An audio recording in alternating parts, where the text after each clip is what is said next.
بسم اللہ الرحمن الرحیم۔ لاکھوں کروڑوں بے حدود و سلام حضور نبی کریم صلی اللہ علیہ وآلہ وسلم اور ان کی آل اولاد پر اور ان کے صحابہ اکرام رضی اللہ تعالیٰ پر۔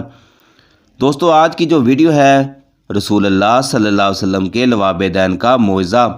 دوستو، ویڈیو شروع ہونے سے پہلے آپ سے گزارش ہے کہ ہمارے یوٹیوب چینل کو لازمی سبسکرائب کر لیں اور بیل ٹون کو آن کر لیں۔ مزید اچھی ویڈیو آپ کو سب سے پہلے ملتی رہیں گی۔ جزاک اللہ۔ سیدنا جابر رضی اللہ تعالیٰ سے روایت ہے کہ جب غزوہ خندق کے دن خندق کھودی جا رہی تھی تو میں نے معلوم کیا کہ نبی صلی اللہ علیہ وسلم انتہائی بھوک میں مبتلا ہیں۔ میں فوراً اپنی بیوی کے پاس آیا اور کہا، کیا تمہارے پاس کھانے کی کوئی چیز ہے؟ میرا خیال ہے کہ نبی صلی اللہ علیہ وسلم انتہائی بھوک میں ہیں۔ میری بیوی ایک تھیلا نکال کر لائی جس میں 1 سا جو تھے۔ گھر میں ہمارا ایک بکری کا بچہ بھی بندھا ہوا تھا۔ میں نے بکری کے بچے کو ذبح کیا اور میری بیوی نے جو کو چکی میں پیسا۔ جب میں ذبح سے فارغ ہوا تو وہ بھی جو پی چکی تھی۔ میں نے گوشت کی بوٹیاں کر کے ہانڈی میں رکھ دی اور رسول اللہ صلی اللہ علیہ وسلم کی خدمت میں حاضر ہوا۔ میری بیوی نے پہلے ہی تنبیہ کر دی تھی کہ نبی کریم صلی اللہ علیہ وسلم اور آپ کے صحابہ اکرام رضی اللہ تعالیٰ کے سامنے مجھے شرمندہ نہ کرنا۔ چنانچہ میں نے نبی معظم صلی اللہ علیہ وسلم کی خدمت میں حاضر ہو کر آپ کے کان میں یہ عرض کیا کہ یا رسول اللہ صلی اللہ علیہ وآلہ وسلم، ہم نے بکری کا ایک چھوٹا سا بچہ ذبح کیا ہے اور 1 سا جو پیس لیا ہے جو ہمارے پاس تھے، اس لیے آپ 2 صحابہ کو سا لے کر تشریف لے چلیں۔ آپ صلی اللہ علیہ وسلم نے بہت بلند آواز سے فرمایا، اے اہل خندق، جابر نے تمہارے لیے کھانا تیار کروایا ہے، بس اب سارا کام چھوڑ دو اور جلدی چلے چلو۔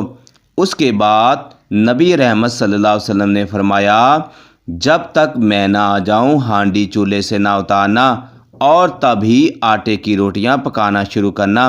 میں اپنے گھر آیا، ادھر آپ صلی اللہ علیہ وسلم بھی صحابہ کو سا لے کر روانہ ہوئے۔ میں اپنی بیوی کے پاس آیا تو وہ مجھے برا بھلا کہنے لگی۔ میں نے کہا، تم نے جو کچھ مجھ سے کہا تھا میں نے وہی نبی اکرم صلی اللہ علیہ وسلم کے سامنے عرض کر دیا تھا۔ آخر میری بیوی نے گوندا ہوا آٹا نکالا اور آپ صلی اللہ علیہ وسلم نے اس میں اپنے لواب دین کی آمیز کر دی اور برکت کی دعا کی۔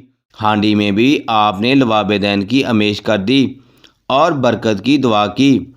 اس کے بعد آپ صلی اللہ علیہ وسلم نے میری بیوی سے فرمایا، 1 روٹی پکانے والی اور بلا لے جو تیرے ساتھ مل کر روٹی پکائے۔ ہانڈی سے گوشت نکالتی جا لیکن ہانڈی چولہے سے نہ اتارنا۔ صحابہ کی تعداد ہزاروں کے قریب تھی۔ میں اللہ تعالیٰ کی قسم کھاتا ہوں کہ اتنے ہی کھانے کو سب نے شکم سے رو کر کھایا اور کھانا بھی بچ گیا۔ جب تمام لوگ واپس ہو گئے تو ہماری ہانڈی اسی طرح ابل رہی تھی جس طرح شروع میں تھی اور آٹے کی روٹیاں برابر پکائی جا رہی تھیں۔ دوستو، یہ واقعہ صحیح مسلم شریف 5315 صفحہ میں واقع ہے۔ دوستو، اگر آپ اس ویڈیو کا حصہ بننا چاہتے ہیں تو ہماری ویڈیو کو لازمی آگے شیئر کریں۔ جزاک اللہ۔